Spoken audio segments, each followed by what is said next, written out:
À partir de mercredi et ce jusqu'à vendredi, s'ouvrent à Lomé au Togo les États généraux de l'ECO, la future monnaie ouest-africaine. Plus de 200 participants y sont attendus. Parmi eux, les économistes Carlos Lopez et Michel Nadim Khalif, l'ancien Premier ministre béninois Lionel Zinsou ou encore l'historien camerounais Achille Bembe. Kako Nubupo est commissaire du Togo à la Commission de l'Union économique et monétaire ouest-africaine. Il est l'initiateur de cette réunion et notre invité ce soir. Bonsoir Kako Nubupo, merci d'être avec nous. Bonsoir. Du franc CFA à l'ECO, quelle monnaie pour quel développement en Afrique de l'Ouest? C'est l'intitulé de cette réunion. Quel est le but de ce colloque? Oui, deux dimensions importantes. La première, c'est vraiment faire progresser la littérature grise sur la question monétaire en Afrique de l'Ouest.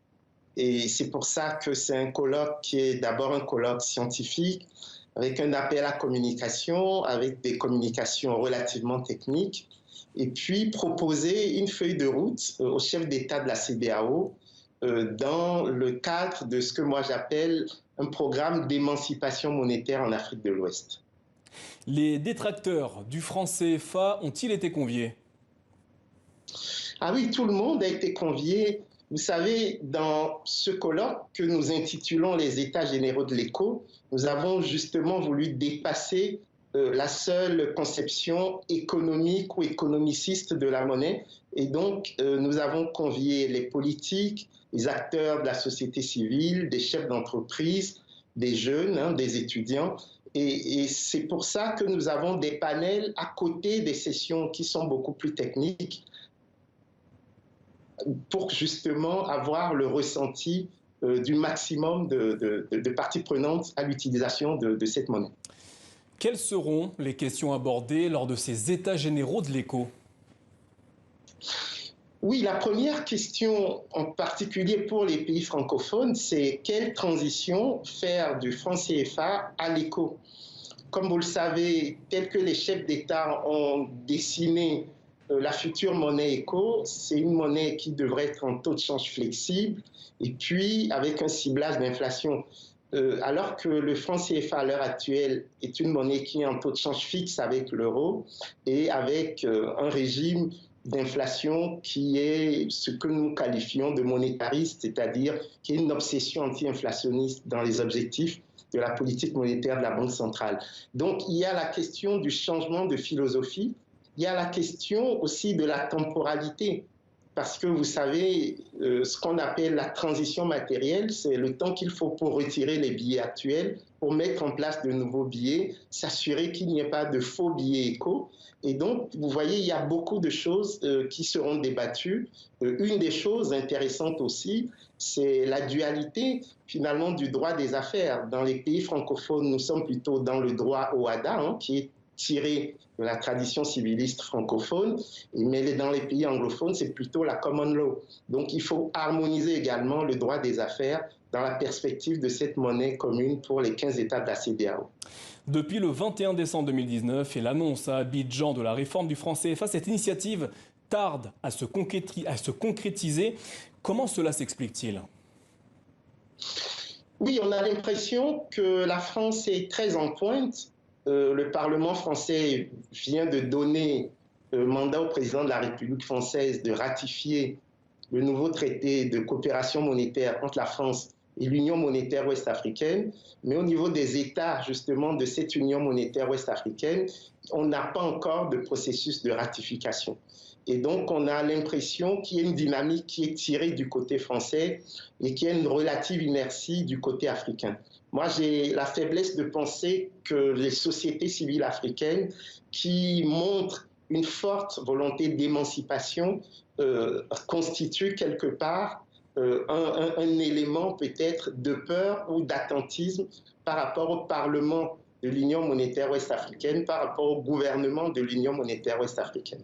Alors justement, l'Assemblée nationale et le Sénat français ont ratifié les changements annoncés dans la gestion du franc CFA. Qu'en est-il des parlements africains?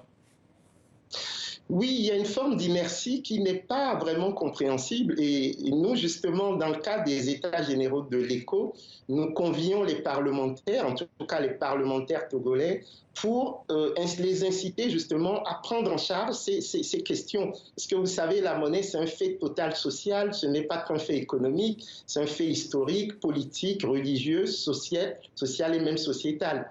Et ces parlementaires, qui sont des représentants du peuple, devraient prendre à bras le corps cette question monétaire et sortir du tabou monétaire qu'on observe en Afrique de l'Ouest francophone. Le passage du franc CFA à l'éco nécessite naturellement du temps. Cependant, l'arrivée de cette monnaie ne risque-t-elle pas d'être retardée par les divergences entre les États membres de la CEDEAO et ou encore de l'UEMOA notamment? Je fais référence au Nigeria. Oui, nous avons deux philosophies, clairement.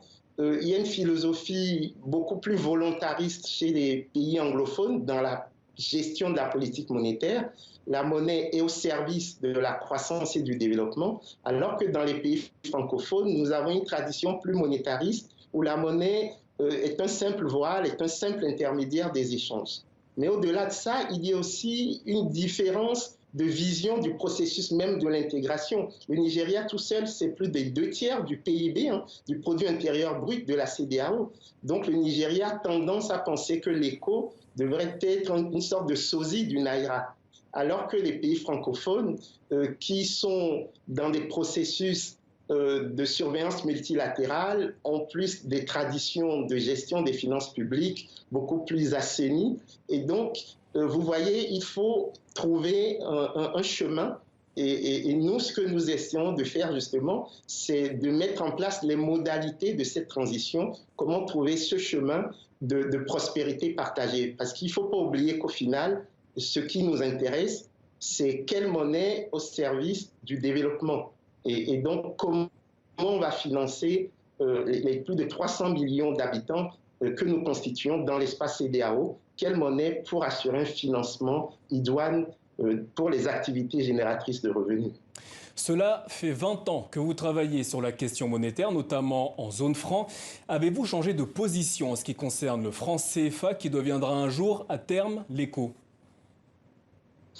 Non, pas du tout. Je pense que le franc CFA est la monnaie de la servitude. C'est un frein à l'émergence des économies ouest-africaines francophones. Mais une chose est de dire non au CFA, une autre est de construire une alternative crédible. Et comme vous le savez, la monnaie, c'est un domaine très sensible. Il faut travailler sérieusement, il faut que l'alternative soit crédible, qu'elle puisse être expliquée. Donc, il y a un effort de pédagogie à faire. Et puis, il y a deux dimensions qui sont proches, mais qui sont distinctes, qu'on ne distingue pas souvent. C'est que dans ce processus de création monétaire pour toute l'Afrique de l'Ouest, il y a la question de la vision qu'on veut avoir. Est-ce qu'on veut avoir une vision fédéraliste de l'Afrique de l'Ouest ou une simple coordination des politiques économiques? Et de l'autre, quel régime de change on veut doter cette monnaie? Et donc, ce sont deux questions qui sont proches, mais qui ne sont pas les mêmes. À la suite du colloque que vous organisez à partir de mercredi, y a-t-il ou y aura-t-il des suites? Oui, bien sûr, nous avons décidé de créer tous les 2 ans ce que nous appelons les conversations monétaires de Lomé, c'est-à-dire des rencontres régulières pour discuter du fait monétaire africain, pas seulement en Afrique de l'Ouest. Vous l'avez dit, ces États généraux concernent d'abord l'ECO, donc l'Afrique de l'Ouest, mais la question de la monnaie africaine est dans l'agenda 2063 de l'Union africaine. Et donc, nous pensons que Lomé peut être un bon réceptacle pour échanger autour des enjeux monétaires africains. Et nous espérons que ce rendez-vous de Lomé sera un rendez-vous pérenne et surtout porteur d'espérance et de prospérité pour les populations. Merci Kako Nubukpo d'avoir répondu à nos questions. Merci également à notre correspondante Caroline Chauvet pour la liaison technique.